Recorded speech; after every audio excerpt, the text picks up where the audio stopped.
दिन हा भाग्याचा, रंजल्या गांजल्या समाजाचा, आहे सिंहाचा वाटा त्यात माझ्या भीमाचा, आहे सिंहाचा वाटा त्यात माझ्या भीमाचा. हे माये बापा, हे माये बापा म्हणजे हे बाबासाहेबांना उद्देशून आहे बंधूनो. झिजला नसताच चंदनापरी, झिजला नसता चंदनापरी, असते जीवना मुझे उकिरड्यावरी, असते जीवना मुझे उकिरड्यावरी. बंधन मुक्त झालो जनावरापरी जीवन संपून, बंधन मुक्त झालो जनावरापरी जीवन संपून माणसात. तू सोसलेस कष्ट आणि अपमान, तू सोसलेस कष्ट आणि अपमान, त्याचमुळे आज मला मान सन्मान, त्याचमुळे मला आज मान सन्मान. वेशी बाहेरचे जीवन संपून, वेशी बाहेरचे जीवन संपून स्वत्वाचे दान मिळाले त्यातून, वेशी बाहेरचे जीवन संपून स्वत्वाचे दान मिळाले त्यातून. असा हा ज्ञानाचा तळपता सूर्य जन्मला, असा हा ज्ञानाचा तळपता सूर्य जन्मला. अज्ञानाचा अंधकार संपला, अज्ञानाचा अंधकार संपला. जगण्याचा मार्ग दाखविला, जगण्याचा मार्ग दाखविला. आणि तेव्हाच आपण मोकळा श्वास घेतला. आणि म्हणूनच या महामानवाला त्रिवार वंदन, त्रिवार वंदन, त्रिवार वंदन.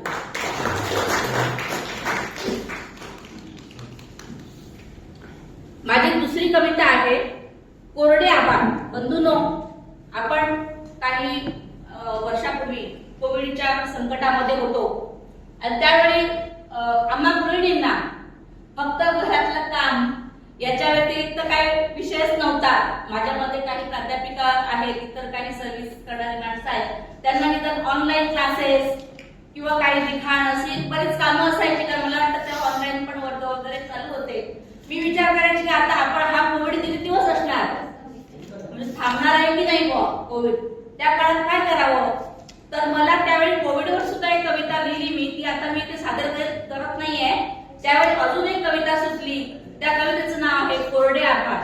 तर त्यावेळी कोविड आणि दुष्काळग्रस्त परिस्थितीवर निर्माण होते तेव्हा काय अवस्था होते लोकांची, ते अनुभव मला सुचले. ते मी माझ्या घरामध्ये असं लिहून ठेवलं आणि मी आता ती हातावरच करतो त्या कवितेचं नाव कोविडचं, पण ती मी आता इथे सादर करत नाही कारण ती आठवण नको.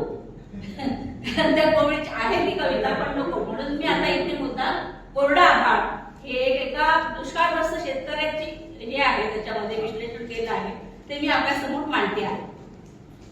रणरणत आभाळ बेगाडलेली भुई, रणरणत आभाळ बेगाडलेली भुई, कोरडीच बुबुळ आणि तान्ही पोटाकडं, कोरडीच बुबुळ आणि तान्ही पोटाकडं.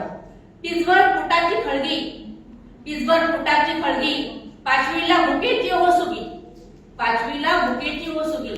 सोकाटल्या घशाला, सोकाटल्या घशाला पाण्याच्या ओंजळीची दुरी.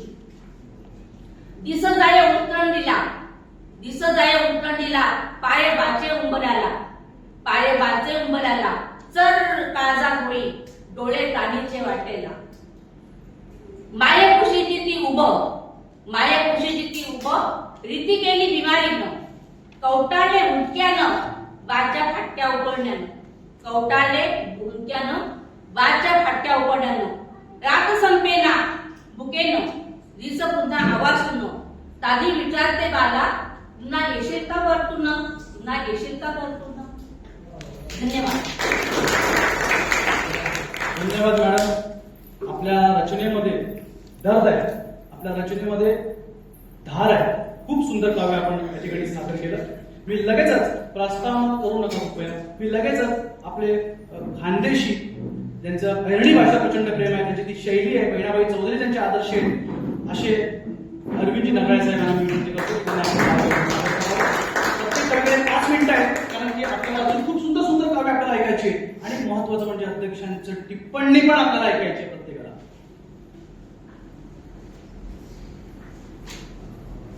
सर्व मान्यवरांना माझा आदरणीय जय भीम. मला प्रस्तावना द्यायला नाही सांगितलेली, परंतु मला 2 मिनिटाची क्षमा असावी. सर, माझी पहिली कवितेचं नाव आहे बुद्धाकडे वळायला पाहिजे. त्या अगोदर मी सर्व मान्यवर कवी, दिग्गज कवींची क्षमा मागतो, कारण मी साहित्यिक कवी नाही. ज्याप्रमाणे आमच्या खानदेशच्या बहिणाबाई एका वातावरणावर काहीतरी लिहायच्या आणि ते एक शब्दाची माळ म्हणून त्या कविता करायच्या, त्याचप्रमाणे माझं लिखाण आहे.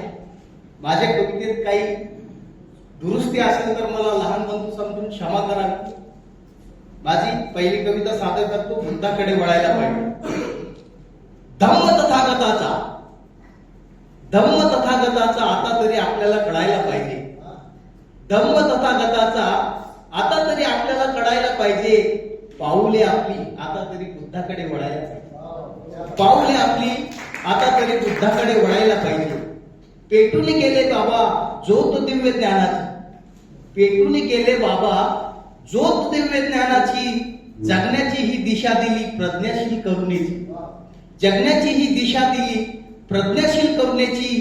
बलिदान हे त्यांचे न व्यर्थ जायला पाहिजे, बलिदान हे त्यांचे न व्यर्थ जायला पाहिजे. पाऊले आपली आता तरी बुद्धाकडे वळायला पाहिजे. पाऊले आपली आता तरी बुद्धाकडे वळायला पाहिजे. मार्ग एकच तो सत्याचा, द्वेष नाही, स्वार्थ नाही, नाही नाही भेद कुणाचा. मंगलमय होऊ दे जग सारे, हा एकच मार्ग बुद्ध धम्माचा. मंगलमय होऊ दे जग सारे, हा एकच मार्ग बुद्ध धम्माचा. जन्म नवा आज आपला आता तरी व्हायला पाहिजे. पाऊले आपली आता तरी बुद्धाकडे वळायला पाहिजे. पाऊले आपली आता तरी बुद्धाकडे वळायला पाहिजे. जय भीम. माझी दुसरी कवितेचं नाव आहे आयुष्य. एका स्मशानभूमीतील प्रेताला लागलेल्या आगीला पाहून मी ही कविता केलेली आहे, जिचं नाव आहे आयुष्य. आयुष्यासाठी झिजतोस तू आयुष्यभर, आयुष्यासाठी झिजतोस तू आयुष्यभर. पण हे माणसा तुझ्याकडे आयुष्य आहे किती, तुला आहे का रे खबर. आयुष्यासाठी झिजतोस तू आयुष्यभर, आयुष्यासाठी झिजतोस तू आयुष्यभर. स्वार्थासाठी नेहमी द्वेषभाव, स्वार्थासाठी नेहमी देशभाव, घरफोडी, खुनामारी. सगळं काही करायची तुझी रे तयारी, सगळं काही करायची तुझी रे तयारी. पैशासाठी रक्ताची नाती तोडतो, आयुष्यासाठी पै जोडतो. पैशासाठी रक्ताची नाती तोडतो, आयुष्यासाठी एक पै जोडतो. पण हेच आयुष्य तुला सोडते रे मजधार. हे माणसा तुझ्याकडे आयुष्य आहे किती, तुला आहे का रे खबर. आयुष्यासाठी झिजतोस तू आयुष्यभर, आयुष्यासाठी झिजतोस तू आयुष्यभर. हे करायचं ते करायचं, हे बाकी ते बाकी, सुखाचा एक घास नाही मुखी. हे करायचं ते करायचं, हे बाकी ते बाकी, सुखाचा एक घास नाही मुखी. धन दौलत गाडी बंगला सार काही कमविला, पैपैची बचत करून संसार हा जोडीला. पण पुढचा श्वास नाही रे तुझ्या पाशी. हे माणसा तुझ्याकडे आयुष्य आहे किती, तुला आहे का रे खबर. आयुष्यासाठी झिजतोस तू आयुष्यभर, आयुष्यासाठी झिजतोस तू आयुष्यभर. सार काही समजूनही अहंकाराने फुलवितो छाती, सार काही समजूनही अहंकाराने फुलवितो छाती. लढलास तू आयुष्यभर ज्यांच्याशी, तीच माणसं लावतात रे तुला शेवटच्या वाटी. लढलास तू आयुष्यभर ज्यांच्याशी, तीच माणसं लावतात रे तुला शेवटच्या वाटी. आणि काही क्षणातच तू होतो रे माती, काही क्षणातच तू होतो रे माती. हे माणसा तुझ्याकडे आयुष्य आहे किती, तुला आहे का रे खबर. आयुष्यासाठी झिजतोस तू आयुष्यभर, आयुष्यासाठी झिजतोस तू आयुष्यभर. जय भीम. खरंच बुद्धाकडे व्हायला पाहिजे आणि बुद्धाकडेच वळायला पाहिजे. त्यांनी म्हटल्याप्रमाणे आयुष्यासाठी झिजतोस आयुष्यभर. अतिशय सुंदर काव्य, खूप छान तत्वज्ञान, खूप खोल तत्वज्ञान रगाडे आपण मांडलेलं आहे. एक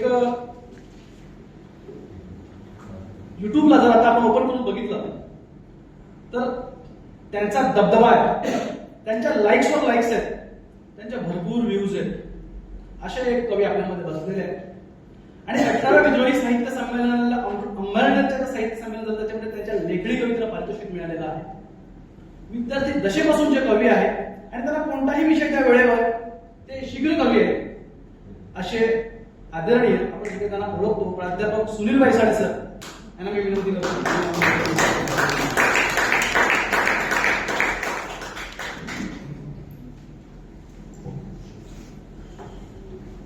माझ्या कवितेचं नाव आहे स्वयंप्रकाशित हो आत्मदीपक हो. मित्रांनो, अजूनही आपण जगायचं राहून गेला कवितेतून बाहेर आलो नाहीये.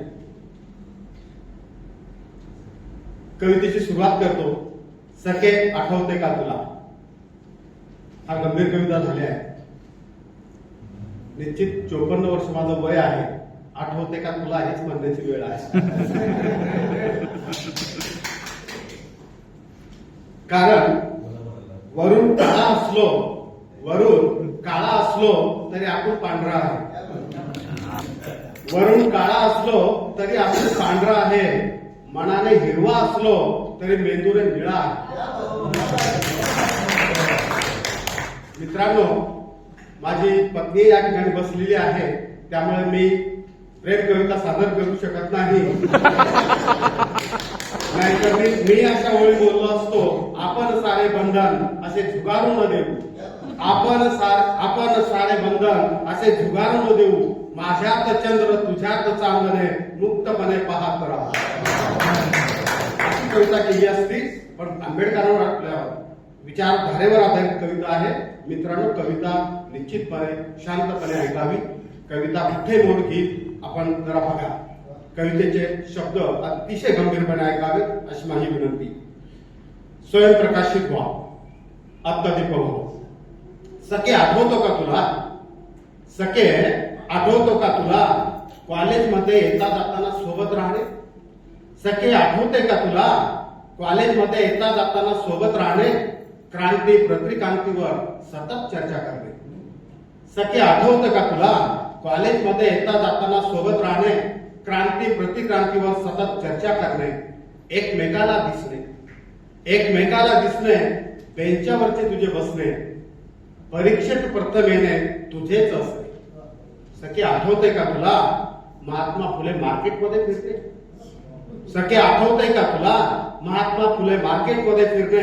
सावित्रीबाईचा संघर्ष तुझे सांगणे. सखे आठवतोय का तुला. महात्मा फुले मार्केटमध्ये फिरणे. सावित्रीबाईंचा संघर्ष तुझे सांगणे. फुलेंचा विद्रोह सविस्तर मांडणे. सत्य शोधकी जीवन जगत राहणे. सखे आठवतोय का तुला. कॉलेजमध्ये येता जाताना सोबत राहणे. सखे आठवतोय का तुला. आंबेडकर पुतळ्याजवळ उभे राहणे. सखे आठवतोय का तुला. आंबेडकर पुतळ्याजवळ उभे राहणे. चौदार तळ्याचा संघर्ष तुझे सांगणे. सखे आठवतोय का तुला. आंबेडकर पुतळ्याजवळ उभे राहणे. चौदार तळ्याचा संघर्ष तुझे सांगणे. मानवी समतेसाठी त्याचे झिजणे माझ्या हृदयात सातत्याने पेरणे. सखे आठवतोय का तुला. कॉलेजमध्ये येता जाताना सोबत राहणे. क्रांती प्रतिक्रांतीवर सतत चर्चा करणे. सखे आठवतोय का तुला. सहलीतून शिवनेरी किल्ला पाहणे. सखे आठवतोय का तुला. सहलीतून शिवनेरी किल्ला पाहणे. राजा बहुजनांचा तुझे सांगणे. मावळांचा पराक्रम गोष्टी रूप मांडणे. सुपुत्र जिजाऊचा लक्षात ठेवणे. सखे आठवतोय का तुला. अजिंठ्याच्या कोरीव लेणी पाहणे. सखे आठवतोय का तुला. अजिंठ्याच्या कोरीव लेणी पाहणे. प्रतीक तथागतांचे तुझे सांगणे. सखे आठवतोय का तुला. अजिंठ्याच्या कोरीव लेणी पाहणे. प्रतीक तथागतांचे तुझे सांगणे. मार्ग दुःख मुक्तीचा सविस्तर मांडणे. आचरण पंचशिलेचे करीत राहणे. सखे आठवतोय आत्ता मला. सखे आठवते आत्ता मला. वर्तमानात सखे आठवते आत्ता मला. मुलगी म्हणून अर्ध्यात शिक्षण सोडले. सखे आठवतंय आत्ता मला. मुलगी म्हणून अर्ध्यात शिक्षण सोडणे. तुझ्यातील प्रज्ञेला जाळून टाकणे. सखे आठवतंय आत्ता मला. मुलगी म्हणून अर्ध्यात शिक्षण सोडणे. तुझ्यातील प्रज्ञेला जाळून टाकणे. जन्मदात्याच्या इच्छेसाठी लग्न करणे. अल्प वयात आपण त्यांना जन्माला घालणे. सखे आठवतंय आत्ता मला. सखे आठवते आता मला तुझे सर्वांसाठीचे झिजत राहणे. सखे आठवते आता मला तुझे सर्वांसाठीचे झिजत राहणे. संसाराच्या रूपाने दारिद्र्यात जगणे. तुझे सर्वांसाठीचे झिजत राहणे. संसाराच्या रूपाने दारिद्र्यात जगणे. मर्यादेच्या नावाने अमर्यादित बंधने. मर्यादेच्या नावाने अमर्यादित बंधने थकलेल्या शरीरासह चक्रासारखे फिरते. सखे सांगतो आता तुला. सखे सांगतो आता तुला. जे झालं असेल ते विसर. सखे आता सांगतो तुला. शिकव तुझ्या कन्येला. सखे सांगतो आता तुला. शिकव तुझ्या कन्येला माझे म्हणणे. शिकव तुझ्या कन्येला माझे म्हणणे. हो सावित्री तिची माझे सांगणे. संस्कृतीसाठी नको प्रज्ञा मारणे. संस्कृतीसाठी नको प्रज्ञा मारणे. प्रज्ञेतूनच तिचा विकास सांगणे. सखे सांगतो आता तुला. सखे सांगतो आता तुला. पुत्राच्या डोक्यात विचार पेरणे. सखे सांगतो आता तुला. पुत्रांच्या डोक्यात विचार पेरणे. बाबासाहेबांसारखी विद्या ग्रहण करणे. समाजात आपुल्या रुबाबात राहणे. स्वयं प्रकाशित व्हा. बुद्धांचे सांगणे. स्वयं प्रकाशित व्हा.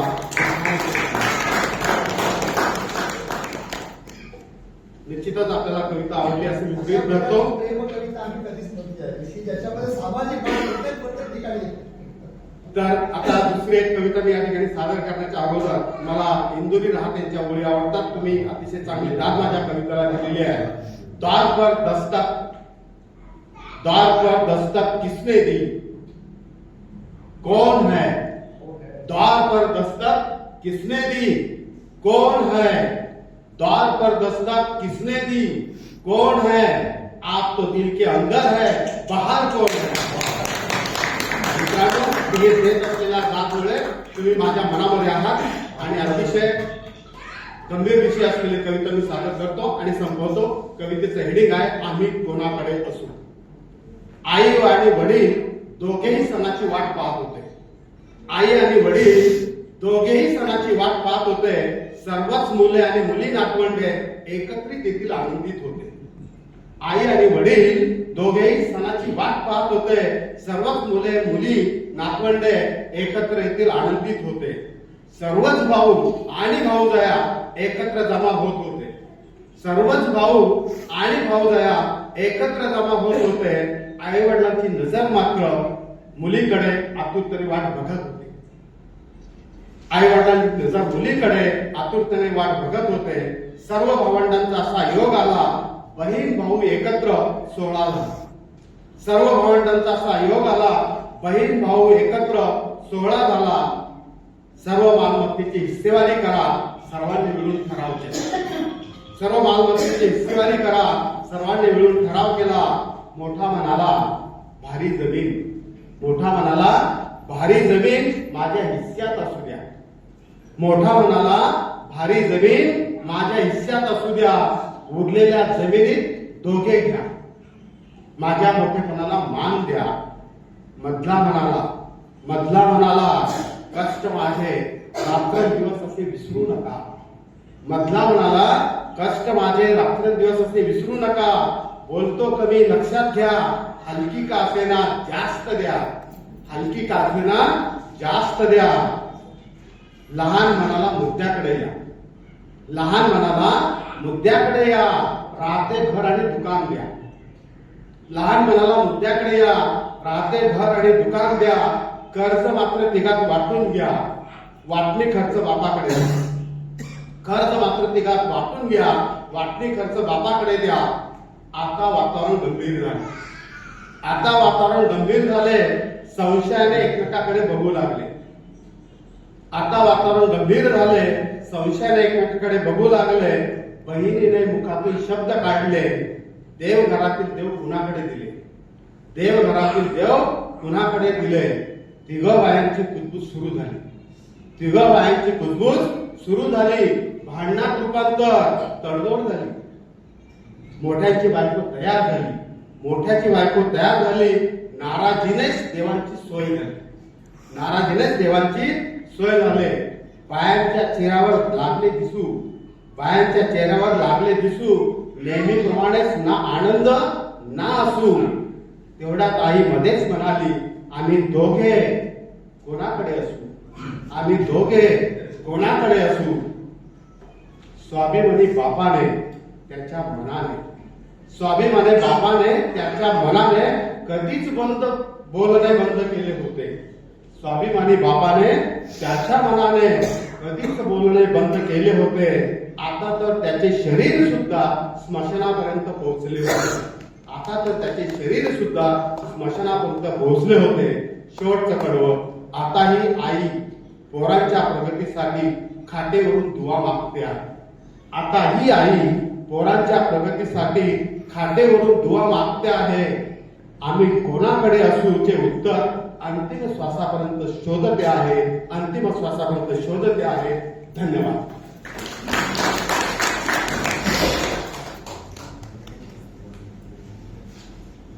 प्रेमावर कविता केली, परंतु अतिशय सामाजिक विचारधारेचे एक भान असतील अशी कविता आम्ही ऐकली.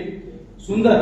आणि आम्ही कोणाकडे असू हा कवितेमधून अतिशय विषण्णता, म्हणजे असं वाटतं की हे कसं काय, म्हणजे हे एक समाजाचं एक विधारक सत्य आहे. परंतु आपण जर विचार केला तर आपण धम्म अवलंबला आणि आपण धम्माच्या वाटेवर जर चाललो तर ह्या विधारक सत्यापासून आपण दूर जाऊ असं नक्की शाश्वती वाटते. परंतु सरांनी जे काही रचना केली ती अतिशय अप्रतिम. आता मी एक चळवळीचा दगदगता निखारा त्यांना मी इथे बोलवतो. त्यांचं नाव आहे प्रतीक ढाले.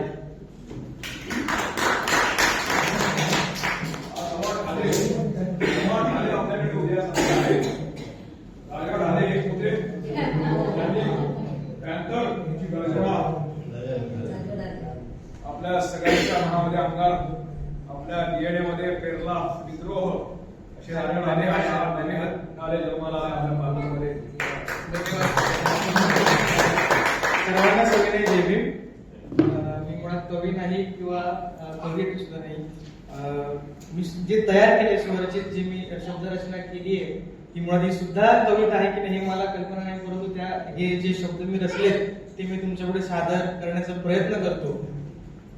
आपल्या सर्वांना क्रांती करायची असली तरी नियमाच्या दायऱ्यात करावी लागते आणि त्या अनुषंगाने मी संविधानावर कविता तयार केली आहे. माझ्या कवितेचं नाव संविधान आहे, सादर करतो.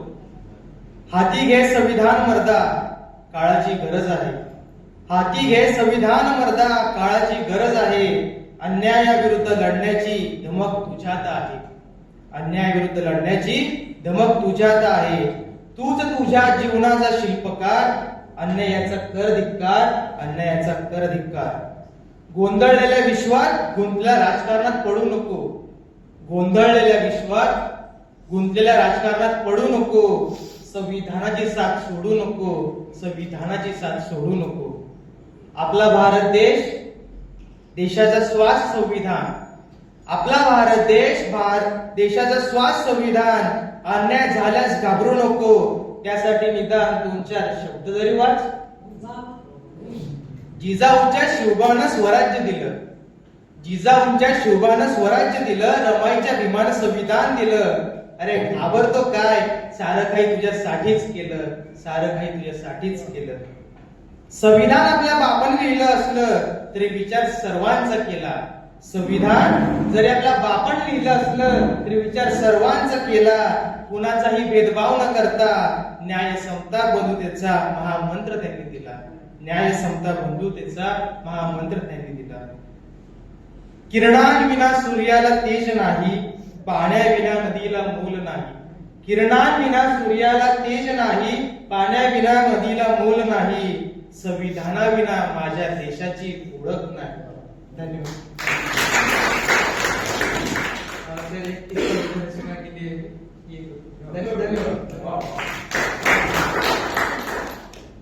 प्रतीक ढालेली सुंदर मांडणी.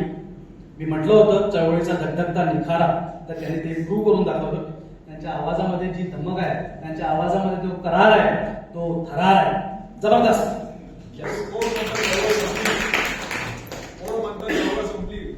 प्रतीक ढाले तिकडे चळवळीचं चळवळ पुढे पिढ्याकडे चालत पाहिजे. जास्त जास्त नवीन नवकवीण जी शालेय शिक्षणापासून कवयित्री करतात, परंतु त्या वाणगावहून आल्या आहेत आणि एका फार्मा कंपनीमध्ये HR मॅनेजर आहेत. तर मी त्यांना विनंती करतो, पायल जाधव.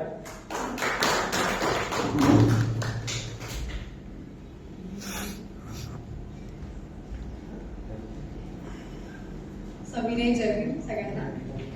मी कविता लिहिते पण सादर करणं खूप कमी होतं, त्यामुळे मी नक्कीच प्रयत्न करते.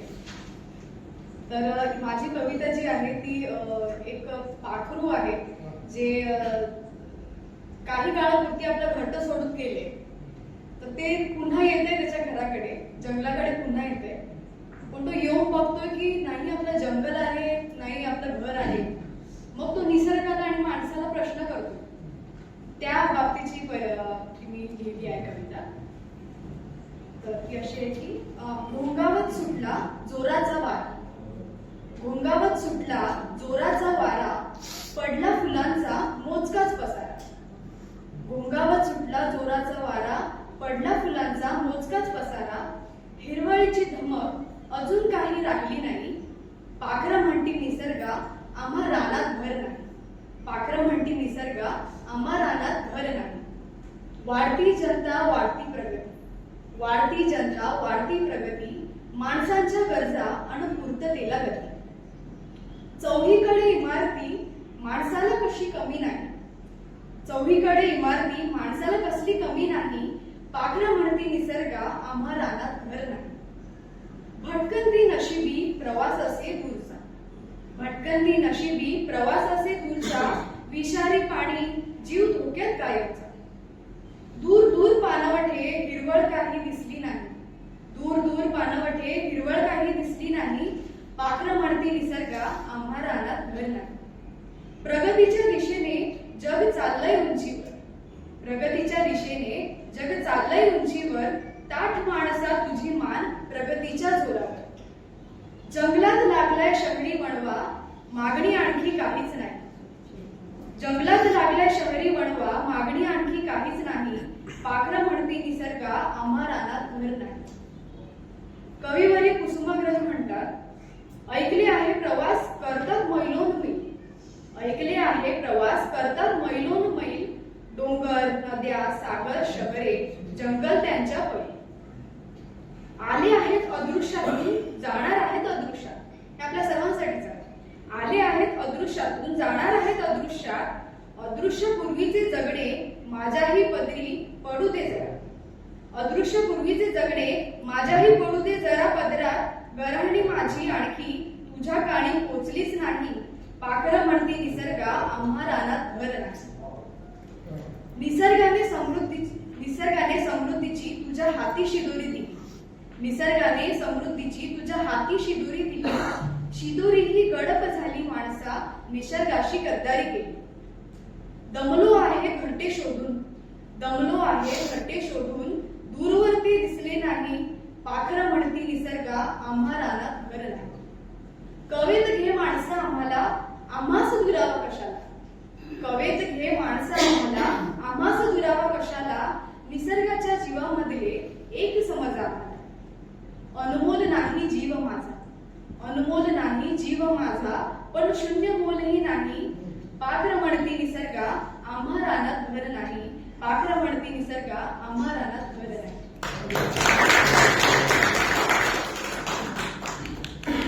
थँक्यू पायलजी. तर पायलजींचं वाक्य मला खूप आवडलं, जंगलात लागलाय शहरी वणवा. सुंदर, खूप छान काव्य करता तुम्ही. तुम्ही खूप मोठ्या होणार कविता क्षेत्रामध्ये. मी अजून एक तरुण मशाल या ठिकाणी बोलवतोय, आवाजाचा बादशाह ज्ञानदीप तासले.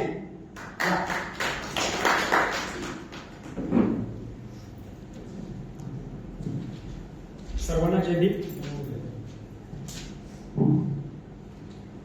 मी तुम्हाला आज मी खरं म्हणजे कवी नाही, मी गायक संगीतकार आहे. तर मी तुम्हाला संगीताच्या माध्यमातून स्वरांच्या माध्यमातून आज कवीने मांडलेले विचार. आणि मी आज संगीत क्षेत्रात जो आहे तो फक्त आणि फक्त बाबासाहेबांमुळे आहे. त्यामुळे मी आज त्यांच्यासाठी सादर करतोय गाणं. त्रिसरण पंचशीला, त्रिसरण पंचशीला अनमोल गीत आहे.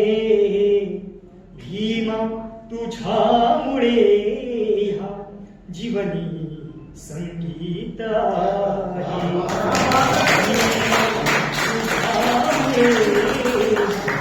जीवनी संगीत आहे. अभ्यासुनी आम्हाला धम्मबुद्धाचा दिधला, अभ्यासुनी आम्हाला धम्मबुद्धाचा दिधला. प्रेमाने या विश्वाला बुद्धं शरणं वदला. हे सुरेख सुविचार, हे सुरेख सुविचार धम्मा प्रणीत झाले. भीमा तुझ्यामुळे हा जीवनी संगीत आहे.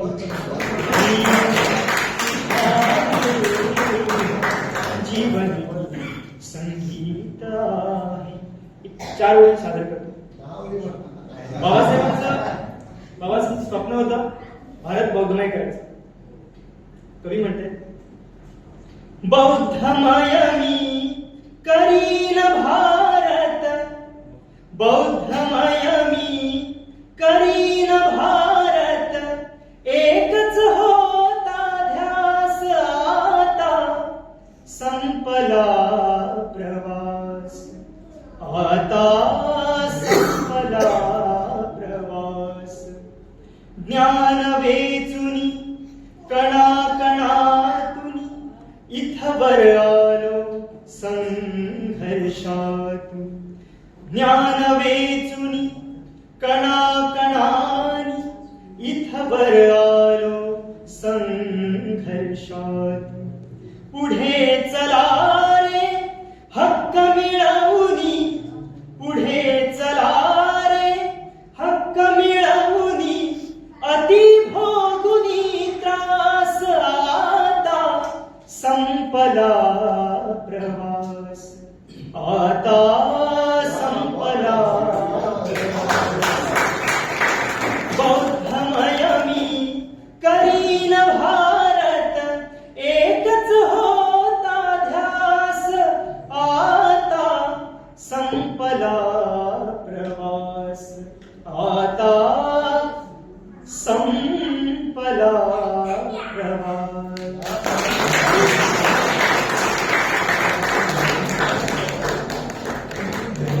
ज्ञानदीप कासले, यस, आपल्या अध्यक्ष विद्याताई भोरजरे मॅडम ज्ञानदीप कासलेंच्या नावाने 1 नाही गुलाब पुष्प, त्यांनी 2 गुलाब पुष्प दिलेले आहेत. एकावर एक तर तुझा आवाज आणि एक तुझा संगीताप्रती असलेलं तुझं विलक्षण प्रेम. मी मगाशीच म्हटलं होतं की आवाजाचा बादशाह, आणि त्याने तो शब्द पाळला. म्हणजे माझं जे बोलतो होतं त्याप्रमाणे त्याचे किती वर्ष आहे आणि अतिशय सुंदर. म्हणजे माझ्याकडे त्यासाठी शब्द नाही. अंगावर असे शहारे येत होते, आवाज काळजात घुसला, अप्रतिम. गाणी सोनेची इतर कवींची होती, त्यांची नावं प्लीज जरा जाहीर करा. सगळ्यात पडते नावं घेऊन. पहिले जे होते ते मनवीर गायकवाड म्हणून आहेत, आणि आदर्श शिंदे यांनी आनंद शिंदे यांनी आणि दुसरं जे गाणं होतं ते मुक्ती संग्राम कॅसेट मधलं.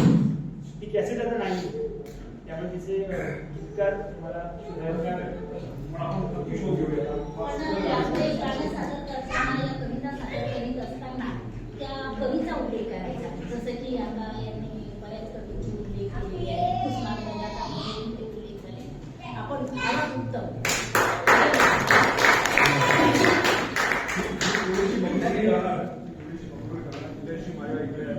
दोन टॅलेंट, 2 टोकाला बसतात. त्यांनी कुठेतरी कोलॅबोरेशन करावं, त्यांनी कुठेतरी एकत्र यावं.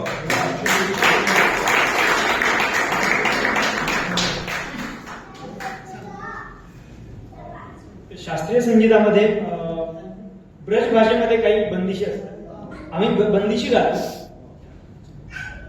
प्लीज. तर त्या नाही सांगतो, वेळ तेवढा वेळ नाही. तर बंदिशी आमच्या शास्त्रीय संगीतात असतात. ते ब्रज भाषेमध्ये गणपती व कृष्णावर आजपर्यंत बंदिशी झालेले आहेत. अद्याप तथागतांवर आंबेडकरांवर बंदिशी झालेल्या नाही. आणि विद्येची देवता ही गणपती म्हटलं जातं. पण खरी विद्येची देवता कोण आहे हे तुम्हाला सर्वांना चांगलंच माहिती. तर निलेश सरांना माझी विनंती आहे की आपण रागदारी संगीत नक्कीच आपल्या धम्मावर सुरू करू आणि तथागतांवर आणि आंबेडकरांवर बंदिशी रचूया आणि नक्कीच आपण त्या स्वरबद्ध करू. ही स्वरबद्ध नक्की खूपच छान, जबरदस्त. त्यांचं वय एक महत्वाची घोषणा करायची का नाही बोललो. आपण बोललो ती गोष्ट मी जाहीर करू शकतो.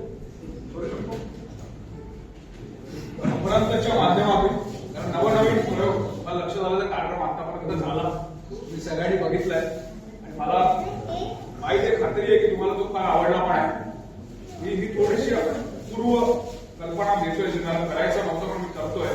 कारण ज्ञानदीप आणि मी फार सविस्तर या गोष्टीबद्दल बोलून निलेश पण ऐकले म्हणून मी सोडत होतो. जशी दिवाळी पहाट असते दिवाळीला, आपली दिवाळी जी असते ती बाबासाहेबांच्या जयंतीला आणि त्या दिवशी का नको आपण असा प्रोग्राम करावा.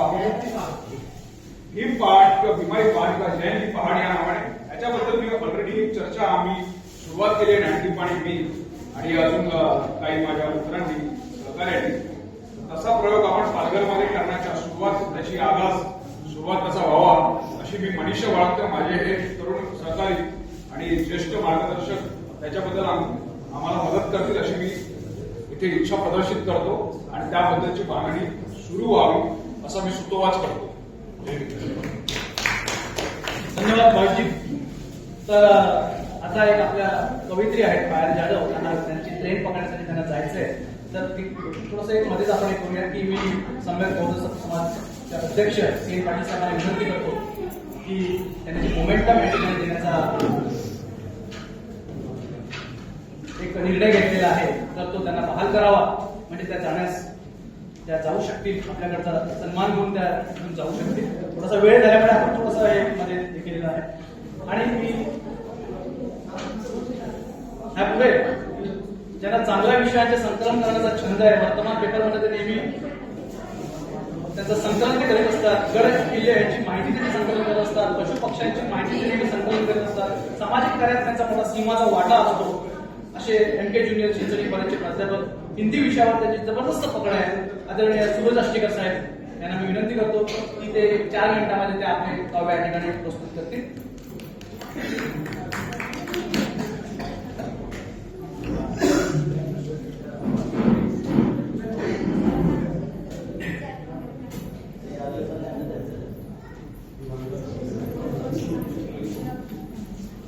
मी काही कवी नाही आहे, पण एक कविता तुमच्या समोर या ठिकाणी सादर करीत आहे. सर्वांना सविनय जय भीम. माझ्या कवितेचं नाव आहे हो मला देव दिसला. माझ्या कवितेचं नाव आहे हो मला देव दिसला. हो मला देव दिसला, उन्हातान्हात राबणाऱ्या आणि घामाची पर्वा न करणाऱ्या त्या गरीब शेतकऱ्यात मला देव दिसला. उन्हातान्हात राबणाऱ्या आणि घामाची पर्वा न करणाऱ्या त्या गरीब शेतकऱ्यात मला देव दिसला. हो मला देव दिसला. काम न करू शकणाऱ्या व पोटाची खळगी भरण्यासाठी दारोदारी भटकणाऱ्या त्या लोया पांगळ्या व्यक्तीत मला देव दिसला. काम करू न शकणाऱ्या व पोटाची खळगी भरण्यासाठी दारोदारी भटकणाऱ्या त्या लोया पांगळ्या व्यक्तीत मला देव दिसला. हो मला देव दिसला. 2 घोट दुधासाठी रडणाऱ्या भुकेल्या केविलवाण्या बाळात मला देव दिसला.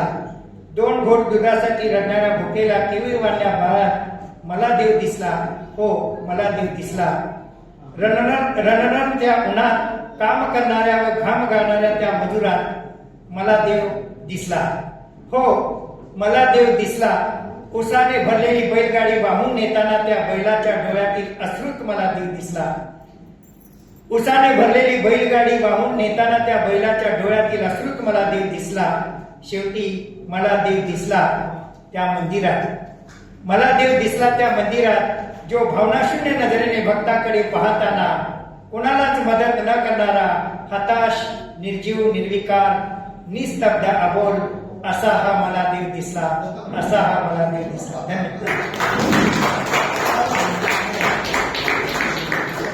सरांना अगदी अचूक देव दिसला. So great. एका यशस्वी पुरुषामागे एका स्त्रीचा हात असतो, तसं एका यशस्वी स्त्रीमागे एका पुरुषाचा हात असतो. हात नाही तर तो पुरुष पूर्णपणे छातीचा मुकुट करून उभा राहिलेला असतो. असे ते व्यक्तिमत्व आहे आणि अतिशय शांत, परंतु विचाराने अतिशय प्रगल्भ आणि गायक असलेले हे व्यक्तिमत्व माझे आवडते आदरणीय प्रमोद कुमार भोसले साहेब. ते आपल्या गायन या ठिकाणी एक 4 मिनिटांमध्ये आपल्यासमोर मांडणार आहेत. आणि त्याच्यानंतर आपण आपल्या काव्य संमेलनाचे अध्यक्ष आदरणीय विजयाताई बोरसरे मॅडम यांना आम्ही विनंती करणार आहे की नंतर त्यांनी आपल्या अध्यक्ष टिप्पणी आणि मार्गदर्शन ते करणार.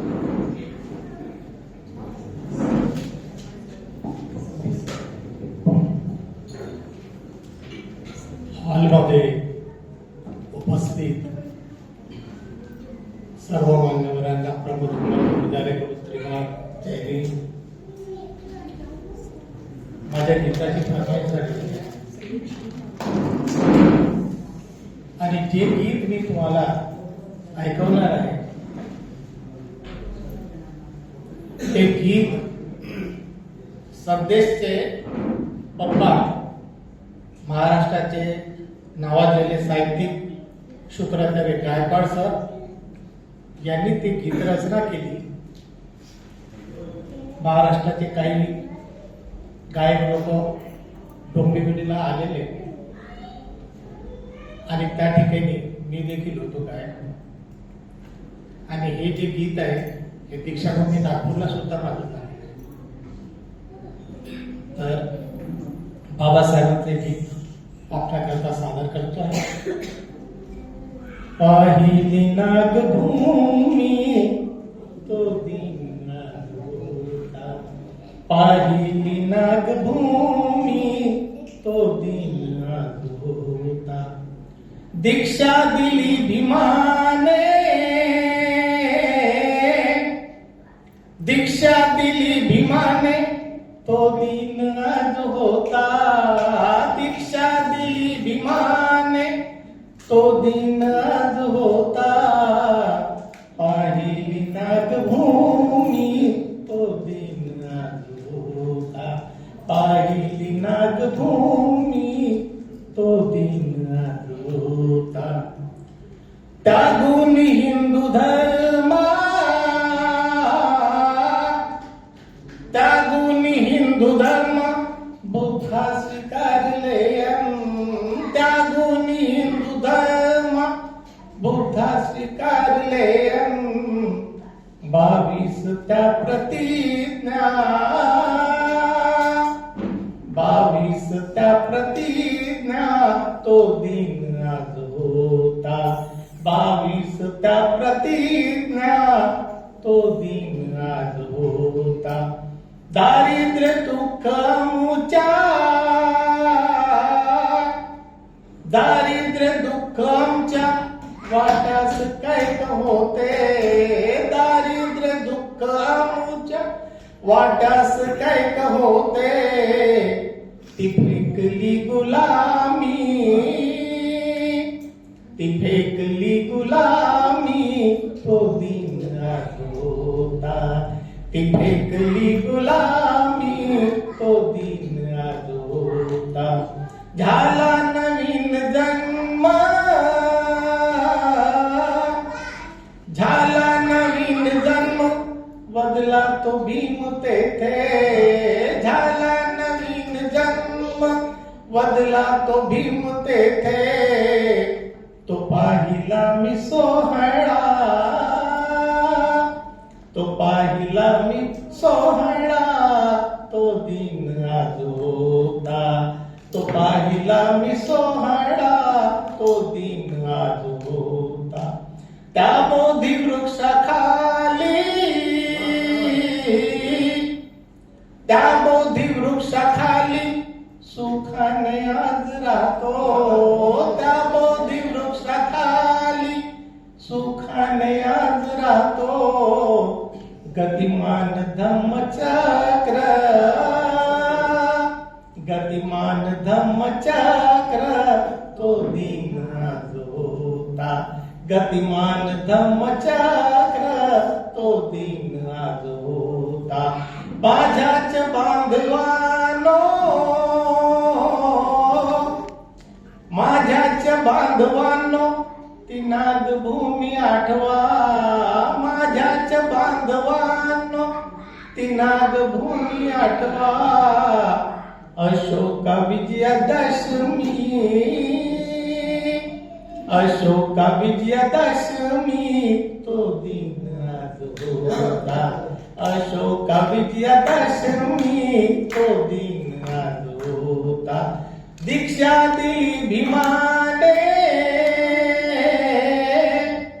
दीक्षा दिली भीमाने तो दिन आज होता दीक्षा दिली भीमाने तो दिन आज होता पाहिली नागभूमी तो दिन आज होता पाहिली नागभूमी तो दिन आज होता पाहिली नागभूमी तो दिन आज होता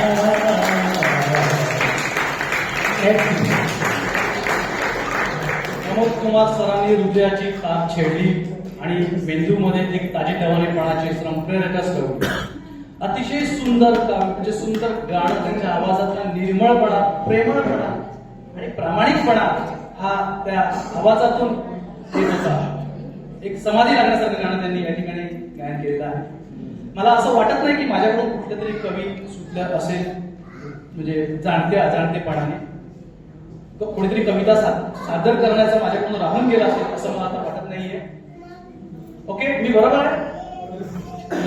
तर मी आता विनंती करतो अध्यक्षीय मार्गदर्शनाकरिता आदरणीय विद्याताई बोरजरे मॅडम यांना मी विनंती करतो की त्यांनी इथे यावेत आणि कवींना आणि मार्गदर्शन.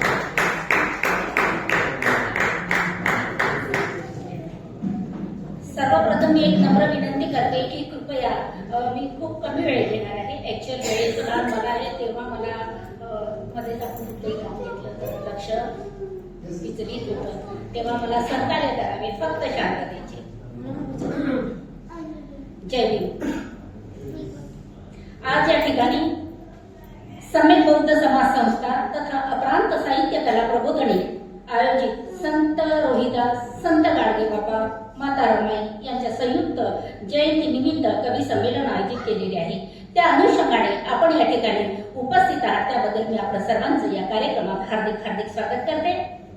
आणि प्रथमतः माझ्या मुख्य विषयाकडे वळण्यापूर्वी मानवी कल्याणासाठी ज्यांनी आपले आयुष्य समर्पित केले सुख शांतीचं सुख समृद्धीचं सुख सोयीचं मंगल मैत्रीचं धम्मपाणी अखिल विश्वावर शिंपडले अशी महाकवी तथागत गौतम बुद्ध आणि यांच्या परंपरेला प्रत्यक्षपणे योगदान देणारे क्रांतिबा ज्योतिबा फुले हातात अक्षरमोती देणाऱ्या जगतवंदी माता सावित्रीबाई फुले आणि आरक्षणाचे जनक राजश्री शाहू महाराज तसेच या मीरा नभांगणा जोवर चंद्रसूर्य तारे आपल्या अफलातून तेजाने प्रकाशमान आहे तोवर आमच्या हृदय सिंहासनावर अढळपणे अधिराज्य गाजवणारे सामाजिक न्यायाचा प्रकाश देणारे गुलामगिरी नष्ट करणारे विश्वरत्न डॉक्टर बाबासाहेब आंबेडकर यांच्या महानतेला यांच्या संघर्षमय जीवनाला आणि क्रांतिकारी कार्याला मी विनम्र भावे अभिवादन करते.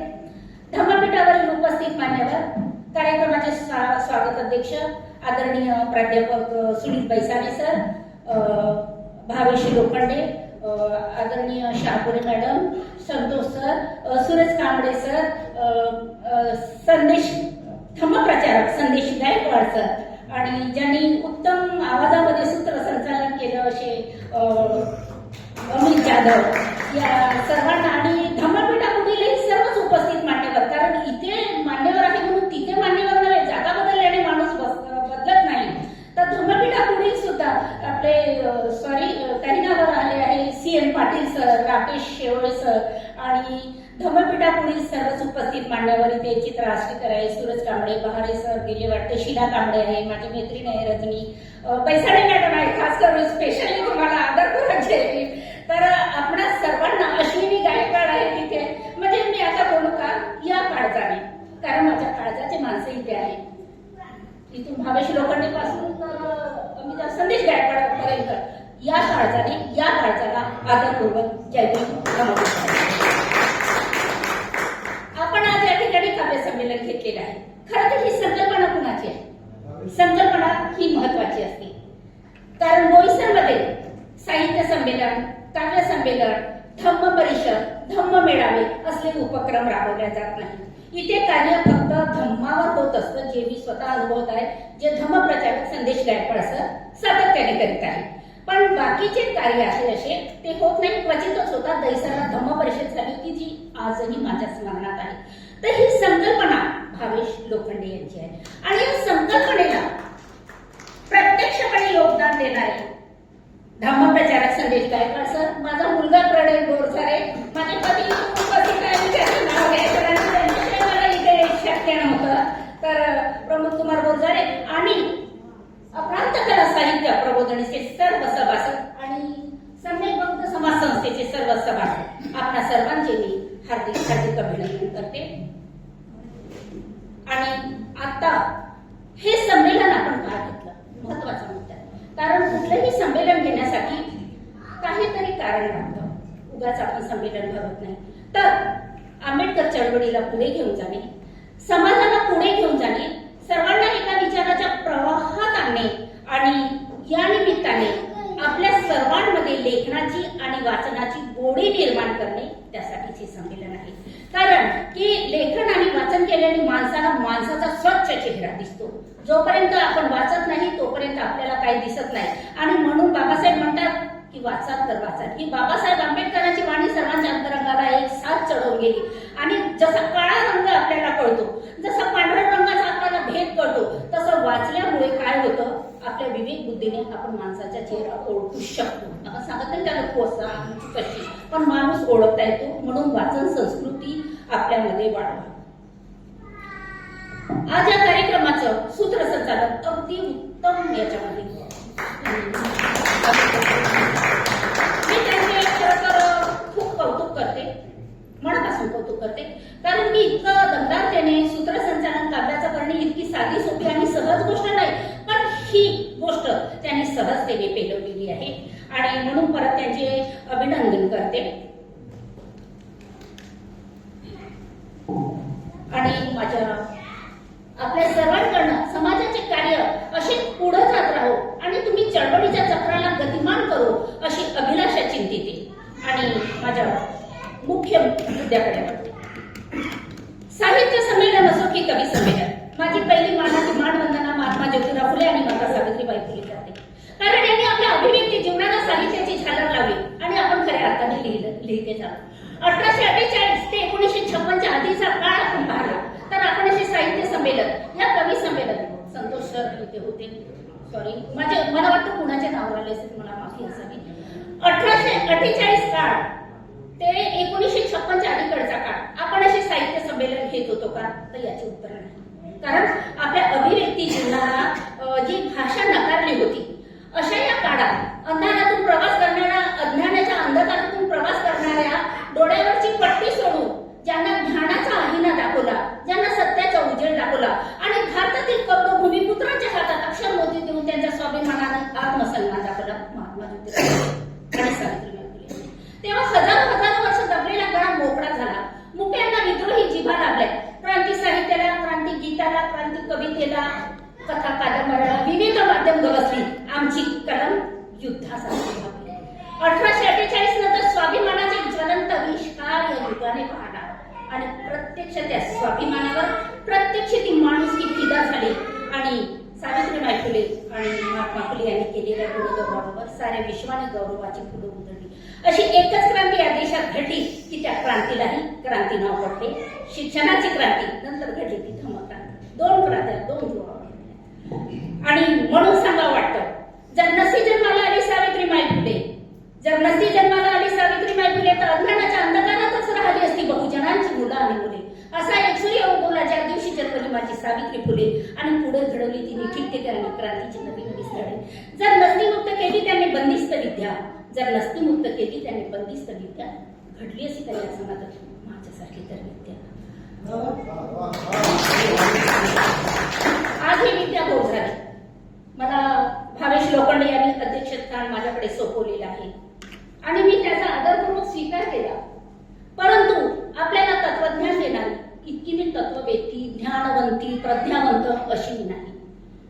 कारण की काय आहे, ज्ञानवंताचं काम फार वेगळं असते. तर मी कोण आहे, मी हे सांगताना मी एकच सांगेन की डॉक्टर बाबासाहेब आंबेडकर यांनी निर्माण केलेल्या सामाजिक आणि सांस्कृतिक चळवळीची मी एक शब्द आहे आणि प्रबोधनाच्या वाटेवरली मी एक कविता आहे आणि हीच माझी ओळख आहे. आज मला हा धम्मश्रेष्ठ मिळाला असेल हा क्षणापुरताचा बहुमान आहे. आज मी इथे उभी आहे. कदाचित एखादा कार्यक्रम झाला मी तिथेही दिसणार नाही, हेच वास्तव आहे आणि मी नसते, हे सत्य आहे. असो, म्हणून पुरोगामी विचार मंचाचे जर कुणी अध्यक्ष इथे राहिले असतील तर ते फक्त डॉक्टर बाबासाहेब आंबेडकरच राहिलेले आणि नंतरच्या काळात जे अध्यक्ष होत आहे, होत गेले आणि होत राहणार ते सुरुवात आणि अंतच्या मधले आहे.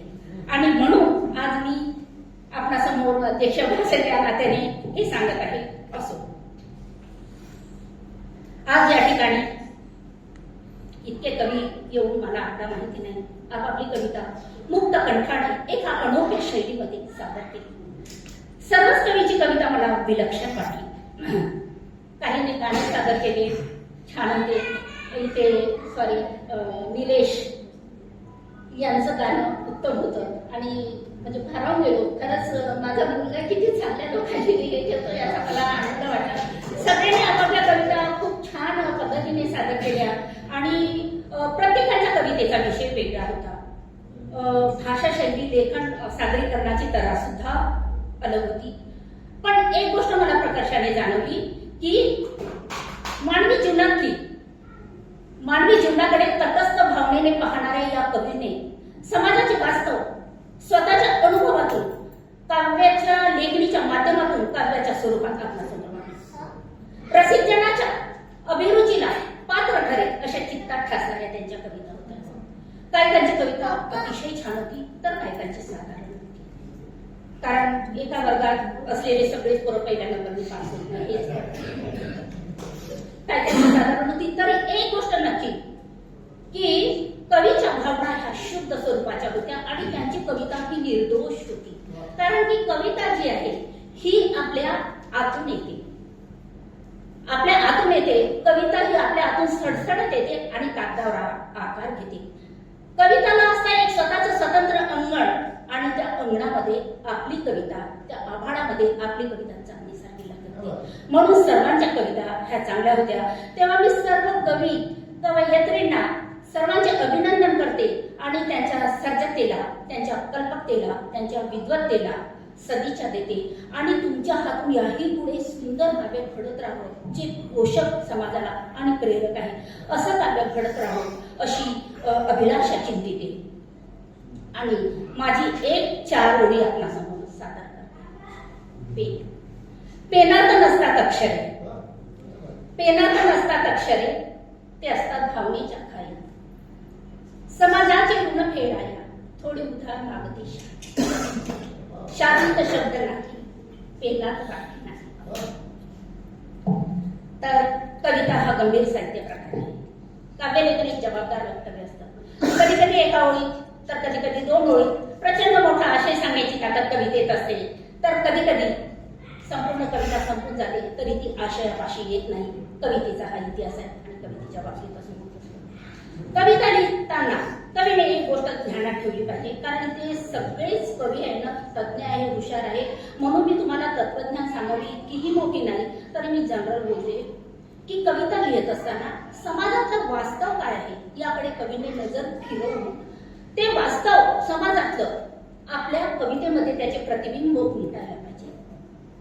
मग समाजात काय सुरू आहे. इथे असंख्य प्रश्न आहे. भारत देश स्वतंत्र झाल्यापासून मुक्तीची लढाई लढत आहे.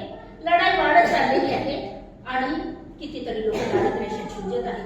असंख्य प्रश्न आहे. प्रश्न इथं भुकेचा आहे, प्रश्न भावनेचा आहे, भाकरीसाठी रडणाऱ्या लेकराचा खासाचा आहे, राबणाऱ्या शेतकऱ्याचा गडफासाचा आहे, रणरणत्या उन्हामध्ये पिण्याच्या पाण्यासाठी पायपीट करणाऱ्या त्या महिलांचा आहे, अल्पवयीन मुलीवर होणाऱ्या बलात्काराचा प्रश्न आहे, तरुण पोरं एज्युकेशन घेऊनही त्यांना नोकरी मिळत नाही, हा एक गंभीर प्रश्न सोडवणुकीचा आहे. आजही मणिपूर सारख्या घटना घडत आहे, कोरेगाव आजही घडत आहे, हा गंभीर प्रश्न सोडवणुकीचा आहे. असंख्य प्रश्न आहे. महिलांची आजही विनयभंग होत आहे. कितीतरी प्रश्न आहेत आणि जनता उत्तराच्या अपेक्षित पाहत आहे. हे सगळे प्रतिबिंब आपल्या साहित्यात उमटायला पाहिजे आणि तर आपली कविता अगदी चांगल्या तऱ्हेने आणखी होऊ शकते. म्हणजे जगाच्या साहित्याच्या बरोबरीने जर तुम्हाला यायचं असेल तर आपली कविता चहूबाजूने लिहिली पाहिजे. मग कविता कशी असावी? समतेचा विचार देणारी, स्वातंत्र्याचा विचार देणारी, अभिव्यक्ती स्वातंत्र्याचा विचार देणारी, मंगलमैत्रीचा विचार देणारी, सार्वभौमत्वाचा विचार देणारी, त्यांनी मानवी जीवनाची परिणिती गाठावी. आणि जगाच्या साहित्याच्या बरोबरीने जर आपल्याला यायचं असेल तर आपली कविता ही एक सुरी नसावी, ही चौकोंगाने लिहिली जावी. वेगवेगळ्या विषयाला स्पर्श करीत कविता लिहिली जावी. कारण कविता ही एक सुरी असली तर ती आपल्या पुरतीच मर्यादित राहते. उदाहरण देते मी पुढे की कशी लिहिली जावी. तर जसं की आपले प्रेम कविता, हे प्रेम कविता हे सुद्धा साहित्याचं अंग आहे.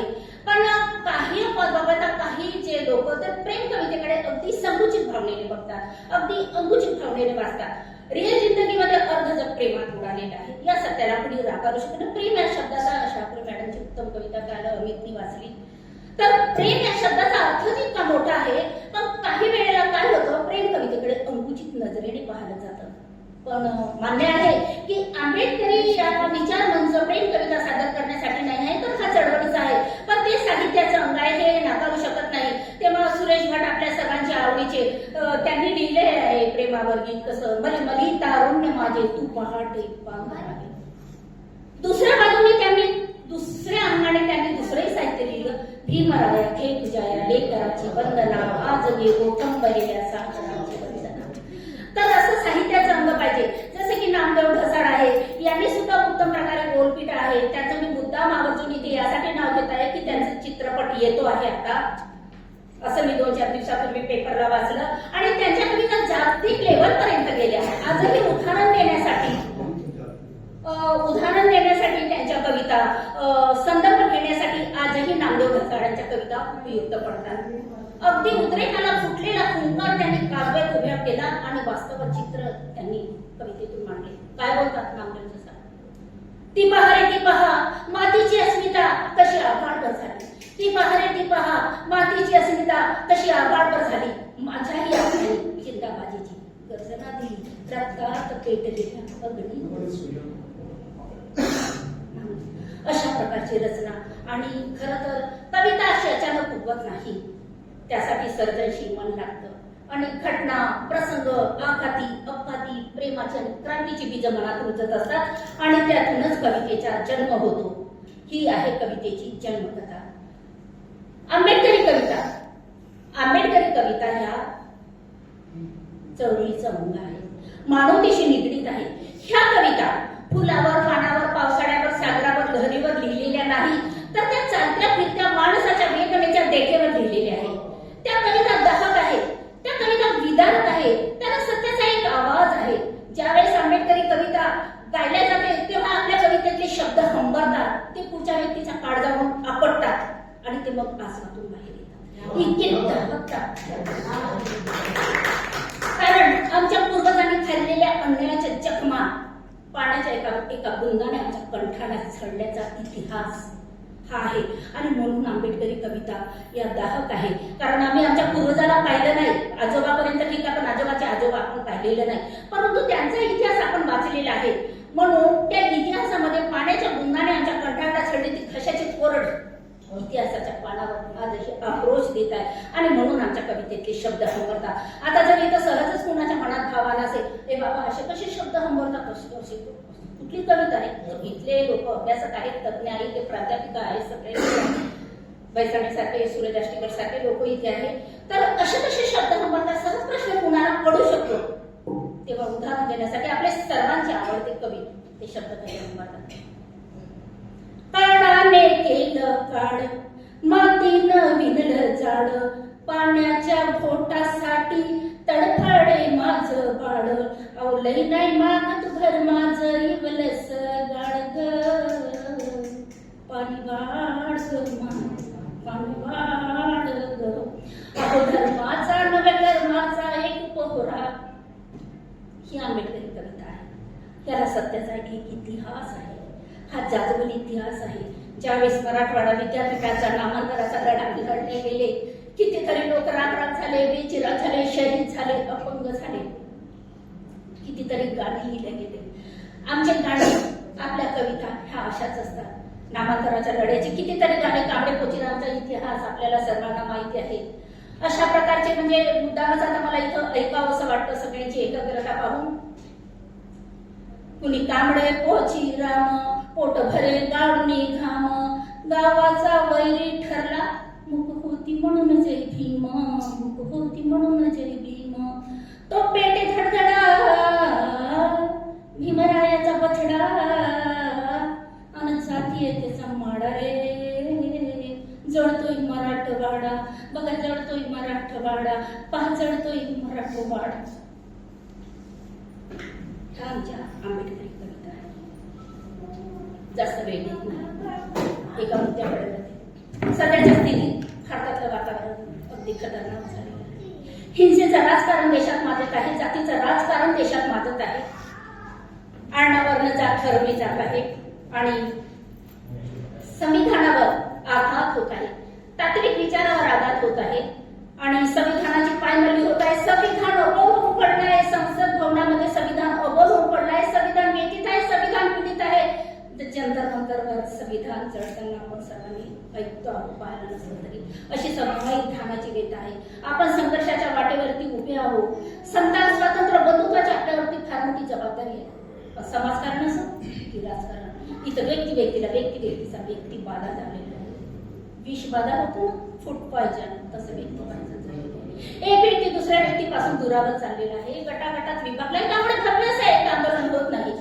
कुठे आंबेडकर चळवळीची नरम पडत आहे. अशा वेळी आपण सर्वांनी एकत्रित येऊन संविधानाच्या बद्दल जागर करायला पाहिजे आणि संविधानाच्या अंगाने विचार करायला पाहिजे. मानवमुक्तीच्या लढ्यात डॉक्टर बाबासाहेब आंबेडकरांनी आम्हाला दोनच आयुधे दिले. एक दिलं धम्म, दुसरं दिलं संविधान आणि त्याचं रक्षण आणि संवर्धन करण्याची जबाबदारी आता आमच्यावरती आहे. ते कशा प्रकारे आम्ही पार पाडतो तर ती आपल्याला पार पाडणे आहे. आता महत्वाच्या एका मुद्द्यावर येते.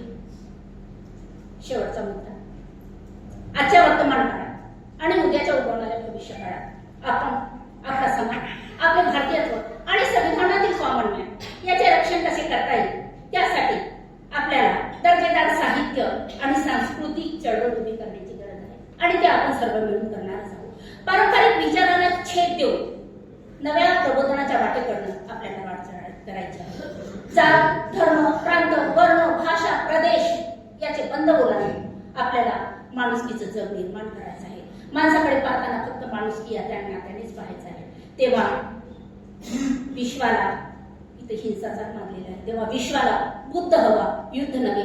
तेव्हा आपल्या विश्व शांतीचा अनुबंध तुम्ही तुमच्या लेखणीतून प्रकाशमान करा.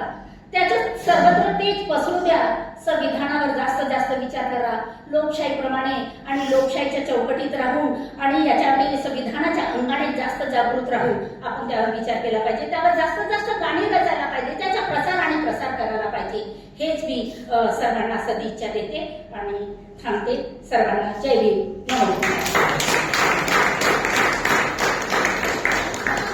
अतिशय सुंदर, धन्यवाद आदरणीय विद्याताई बोरसरे मॅडम. मी त्यांनी केलेल्या भाषणाबद्दल बोलण्याइतकं किंवा काही बोलण्याइतकं माझा अभ्यास नाही आणि मी मगाशी म्हटलं होतं की त्यांच्या प्रत्येक शब्दात संमोहन आहे, प्रत्येक शब्दात विवेक आहे, प्रत्येक शब्दात प्रेरणा आहे. तर ते त्यांच्यापेक्षा कित्येक पटीने जास्त आपण इकडे अनुभवलं सुद्धा. आणि मला बैसाला सरांना सांगावं असं वाटतं की मगाशी त्याने कवितेचं खूप विश्लेषण केलं. त्याच्यामध्ये अजून एक नाव ऍड करत असतात, प्लीज, ही कविता म्हणजे ओके आणि प्रबोधन म्हणजे ते कविता. ठीक आहे. अतिशय सुंदर अध्यक्षीय मार्गदर्शन झालेलं आहे. तर मी माझे मित्र आणि आपल्या अपरांत साहित्य कला प्रबोधिनी पालघर जिल्ह्याचे आमचे सल्लागार आणि आयोजक आदरणीय आयुष्यमान संदेशजी शुक्राचार्य गायकवाड साहेब यांना मी विनंती करतो की या कार्यक्रमामध्ये आभार प्रदर्शन आहे ते त्यांनी करा.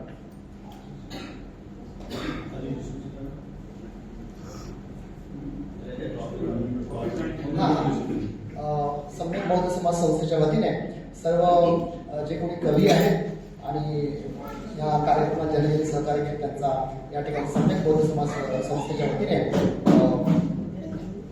सन्मानपत्र व सन्मानचिन्ह देण्यात येणार आहे.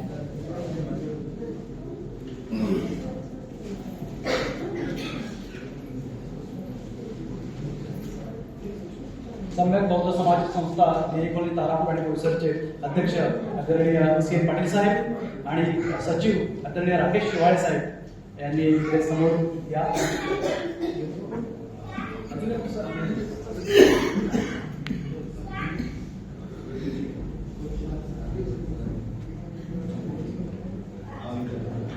आदरणीय जांभूळकर साहेब यांनी सुद्धा इकडे समोर या.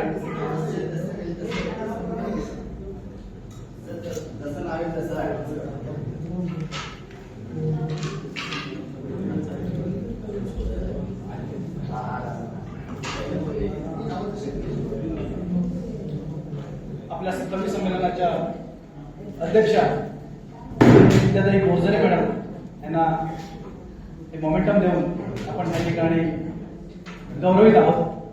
सम्मेलन बौद्ध समाज संस्था देहकोली तारापूर बोईसरचे अध्यक्ष आदरणीय CN पाटील साहेब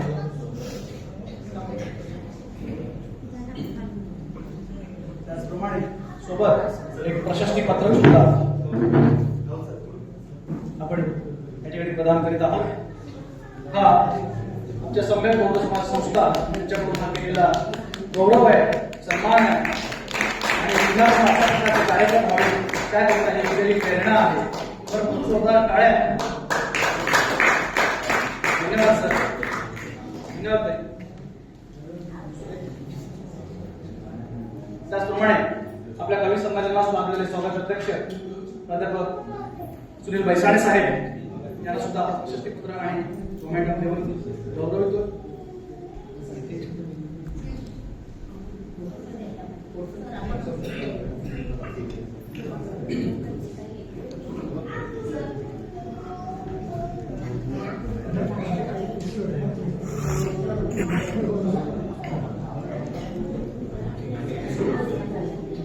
अतिशय सकारात्मक बाजू आहे. प्राध्यापक सुनील बैसाडे सरांना खूपच छान अशा प्रकारे हा कार्यक्रम आपण पुढे नेत आहोत.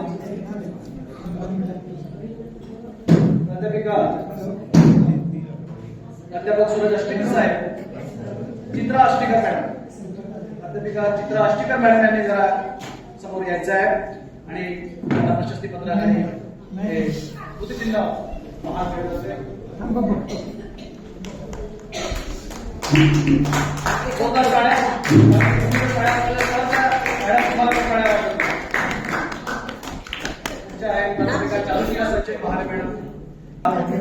मी यांचा उल्लेख केला आहे, त्यांचा सत्कार केला जातोय. CN पाटील साहेब,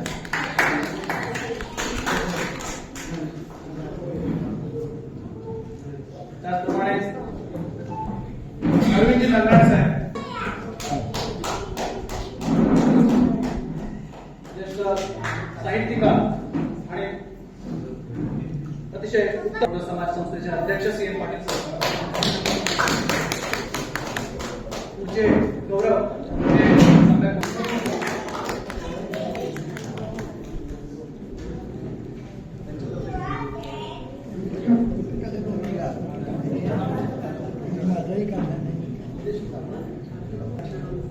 महाराष्ट्राच्या कानाकोपऱ्यातून आलेले हे कवी हे जेव्हा आपल्या गावी जातील, घरी जातील, त्यावेळेला आपला राकेश शिवाळे साहेब, सचिव बौद्ध समाज संस्था, सम्यक बौद्ध समाज संस्था, तुमचे जे सत्कार आहेत ते त्यांना जाऊ दिलेलं नाहीये मला वाटतं आणि त्या थांबावं लागलं.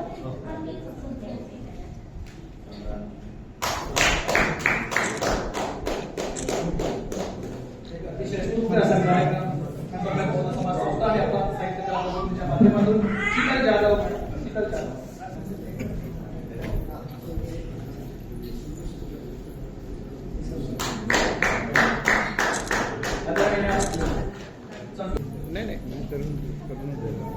संतोषजी संखे साहेबांना आमच्या ताई बोरसरे मॅडम आपल्या अध्यक्ष विनंती करतोय.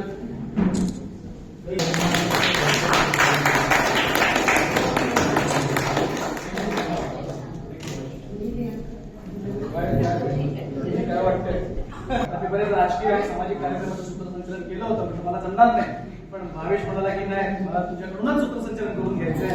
आणि मग त्याच्यानंतर सरांशी बोललो, गीताताई बोरसरे मॅडमशी बोललो आणि यांच्या मार्गदर्शनाने मी हे करू शकलो. तर मला त्यांचा खूप सपोर्ट मिळाला. Thank you very much.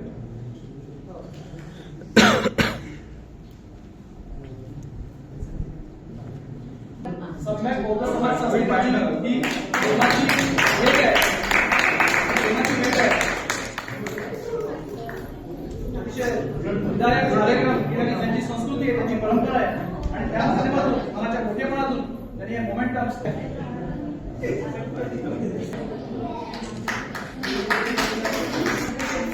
Thank you very much.